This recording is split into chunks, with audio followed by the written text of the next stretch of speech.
the players that you have are the players that you have, and it is a better roster. Congratulations to Nico Harrison with what they've been able to do compared to a couple of years ago when they went to the Western Conference Finals even. But it's been the effort and the buy-in. My goodness, I'm not talking about that. I'm not talking about that because David Roddy is somebody that around these parts people don't like. Remember the last time David Roddy went off against these Mavericks? Yes. But no, the effort is something that has showed up. The ways in which they're getting in passing lanes, the active hands, all those things. And tonight, not quite that, but outside of that, right, this does maybe point to the idea that this team is not fully formed and trades are necessary. Yep. We knew that was the case, but maybe this is just a reminder. So the question that I have for you, Blake, and for our listeners, what kind of players should the Mavs target in the trade market? Because everybody wants players for this team. Yeah. What do we think is going to be I can't talk. What do we think is going to be beneficial? Because were you here with me the night that we went through some of the, we evaluated in a way. I think so. Some of the things that, or the players that we know are going to be on a championship roster, right? What players should be on the championship roster? And it was a short list. And I think that then gives us a framework of, okay, what else do you want to put around those guys that you know are going to be the skeleton of this team and then really be building? And this the trade market situation in time is your first step towards that. Who should they be targeting? Yeah, so... Or at least what kind of players? Yeah, so the kind of players I think they should be targeting, it's what they try to do in the offseason. It's that four. It's that, if you want to use our favorite word, a combo forward or whatever. Yeah, combo big. Combo big. A guy that can play the four, that can stretch the floor, not somebody that sits under the rim. So not Dwight Powell. I love Dwight, but not someone like that. And we thought Grant Williams was going to be that floor spacer, that defensive general, that guy that could, pass when he needs to every once in a while. And in spades, every once in a while, he shows spurts of it. But he just hasn't been a guy you've been able to be reliable on, which is why every time you go on Google, Twitter, listen to reporters, the Mavs are in trade talks. Yeah. Now, some more rumor than others, some more just kind of stirring the pot. But in general, I don't think the Mavs are happy with the roster that they have currently, fully formed. There's obviously some pieces they like, but I don't think it's crazy to say they're not too happy with how Grant's played overall and kind of where his conditioning's been throughout the season.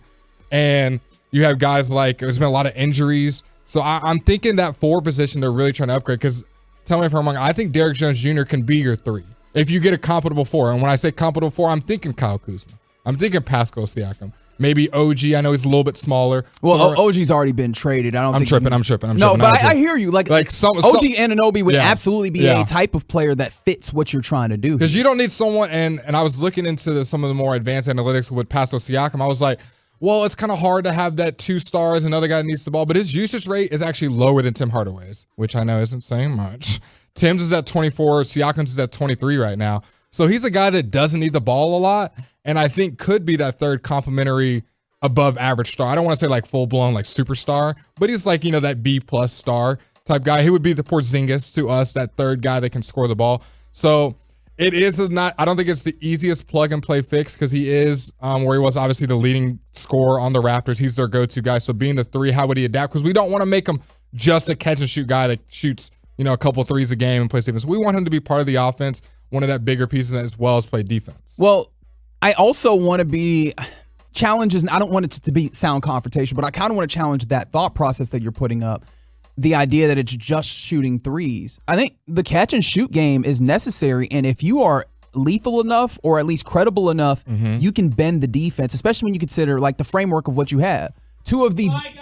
That is Bobby Belt, saluting us on his way out of the building. Thanks to Bobby again for joining us last segment on the show. But back to what I was saying, like you mentioned, or the 2 pieces that are going to be foundational to what you're doing here, 2 of the obvious 3, Kyrie and Luka. Yep. And on Sunday, the game we're talking about, they combined for 69 points. They can do it any nice. night. They can do it any night. Right? Offensive output, just offensive output anybody. And it's not just offensive output, but it's also like offensive playmaking. Yep. They are both playmaking hubs. Luka, exponentially so, might be one of, if not the best playmaking hubs in the league right now. And so with that being the case, the rest of your players are going to be good, and what you're going to do is in order to alleviate the ways in which defenses can try and attack him, or maybe make them pay for trying to focus on him, having a high level maybe even elite guy who can knock down, catch, and shoot. Even, I mean, there's guys that have made their careers off of that, and obviously you still need to play the defensive element of that, or you're not going to be all that useful. But just catch and shoot can be huge if you do that at a high level and consistently at a high level. Do you want to spend as much capital as these teams are asking for a Kuzma, Siakam on a catch and shoot guy? Because that's my thing. It's like, yes, I 100% agree with you. But then once you do that, you're giving away Josh. You're giving away Hardy. You're giving away first-round picks. You're giving away maybe Tim or Maxey, Rashawn, one of those guys mixed in to make the contracts.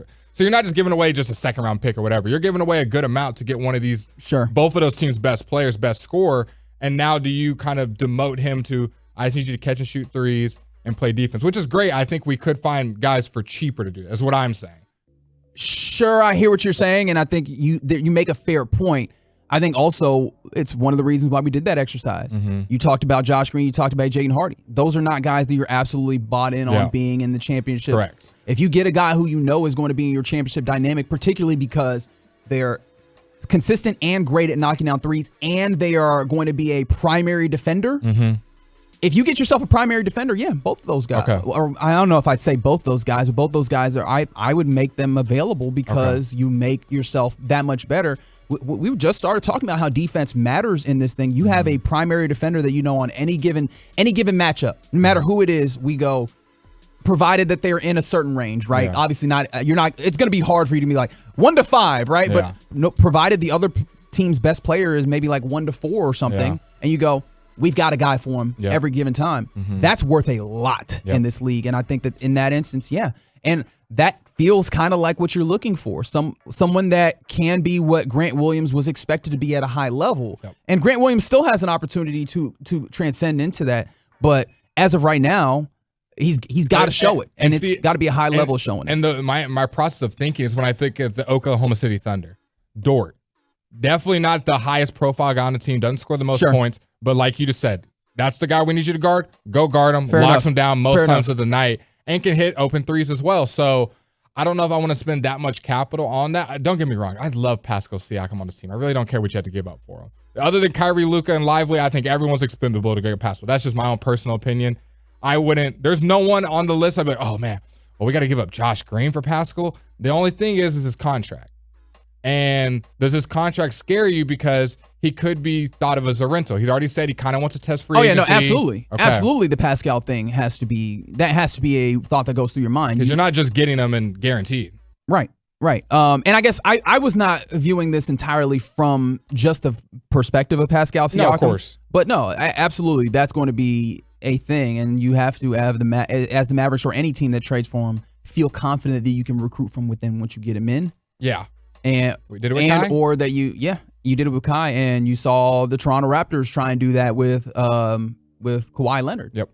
And so it'd be an interesting prospect, and I don't even know that you have the capital to give Toronto what they want. That's my other thing. I'm like, what other teams have to offer? Indiana, some of these other teams, I'm like, we don't have that much to offer, especially not until next offseason, I believe, where our picks are finally done with the Knicks, and then we finally have some draft picks to give up. You'd have to convey your first-round pick this year, provided it's not top 10. Yeah. For you to then open up some things to trade. If you have Luka, Kai, Derrick Jones Jr., Lively at the 5, and then plug in whatever 4 in your trade head is popping up, I feel pretty confident of that 5 competing with any team in the West. I feel like at that point, plug in Pascal, plug in Kyle, plug in Jeremy Grant. I'm seeing on the tough thing line. for me is like I've had so much time think of Kyle Kuzma as like the caricature that we have built, which is not super far from who he is as a dude who's just out here getting cardio. However, like you put him in the context of a winning basketball team and have him in a defined role. He's a talented basketball player. I just have to get my mind back to that space. Yeah, it's definitely tough with the pink sweaters. Yeah, it's that, but then it's also the maybe inopportune or maybe not ill-advised shooting at times. Is there someone that's on your mind, whether they're on the trade market or not? Is there someone in your mind that you think is just the best glue to what the Mavs are missing? Because I don't know if it's particularly just one thing, 3-and-D, because then it's also kind of backcourt depth as well. And then secondary playmaking with all these injuries, with Exum being out. Now when Luka and Kyrie out of the line, we were just talking about it. Who else is going to step the offense? Tim, Hardy, Josh. Yeah, they do seem to be getting by, doing the things where they have someone like Tim or, Hardy being able to at least initiate the offense and then get it to Luka and let him do what he does, right? In those types of instances. But yeah, no, I think that's a great point when you talk about depth because of the injury risks that Kyrie has, right? We can't ignore those things. But I think, again, those end up being secondary to the big hole that you have in a way is that 4 position. That 4. And or it's maybe even a 3, right? You can maybe make this work if it's a particular 3 that has that level of range ability. But I think, that 4 would definitely help because, again, you talk about the size that Derek Lively has or the length that he has. Yep. He needs a little bit of help down low, getting some of these rebounds. And then if you want to go small at times, you need a player that has that ability to be a rock. You saw it in this game that we're watching right now. Grant Williams as a small ball 5 is getting, dominated right now in a way. And this is not an incredible Memphis Grizzlies team. We should not be losing by 15. 16. And so that ends up being something that maybe it's just because it's front of mind, it's right in front of me, that it's looming large.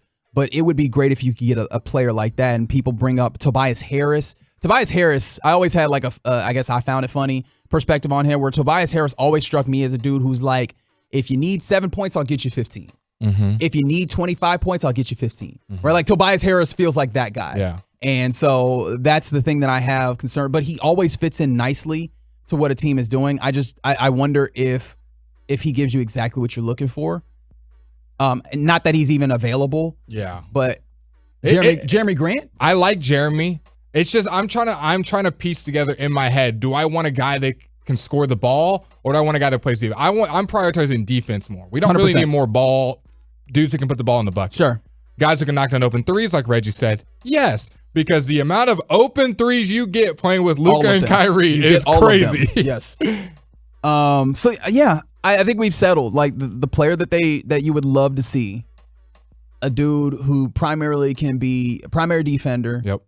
Can knock down shots and hopefully has enough size to kind of be what's our favorite word or phrase of the day? Combo big. Someone that can kind of play that 4, maybe size up a little bit to play some small ball 5 and necessary. And the crazy thing is, we thought we solved it in the offseason. Okay, maybe not we all, but the front office at least thought they were coming up with a conclusion or they definitely solution. Thought there was some upside, and I bought into the idea because I saw Grant Williams with the Boston Celtics and was like, he's young. If he just had a more chance, he has more upside, and maybe I'm just refusing to relent on something that I previously thought, but it still feels like that upside is there. But he's going to need to tap into it and try and get there, and do it quickly because again, I think the Mavs are starting to move towards a timetable where they want to contend. You have 2 top 10 offensive players on your team, arguably. You have to the time Luka and Kyrie aren't getting any younger.